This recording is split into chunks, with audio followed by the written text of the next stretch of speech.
bw'oba tonneewandiisa kufuna nnangamuntu olina essaawa 24 zokka okukikola oba si ekyo bifube mu ŋŋombe. Bigenda kukoma olunaku lw'enkya ennaku z'omwezi 4 za Meeyi. Ate ffe Electoral Commission tulina pulaani yonna ey'okwongezayo buno obudde bw'okukola ekyo. Okuva omwaka oguwedde minisitule y'ensonga ez'omunda ebadde mu kaweefube ono era we butuukidde olwaleero nga kigambibwa nti bannayuganda abasinga obungi beewandiisa dda. Ekizibu nti abannayuganda tuli last minute people. Puroguramu efuluma ne tubayita ne mutajja naye ne mulawaawo awo towards the end awo ne mujja mu bungi. Kati lwaki tulinda ku last minute genda kwewandiisa?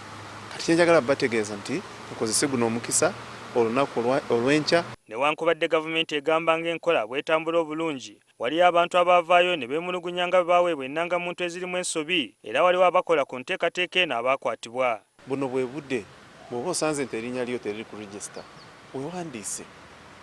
Kyekigendererwa ekyeno update exercise okulaba nti oba toliiwo bakuteeke. Eri abo abakyalagayizza mu kukima kkaadi zaabwe ezaafulumizibwa, minisitule etegeezezza nga bw'egenda okulangirira omulimu ogw'okuzigaba nagwo guyimirizibwe.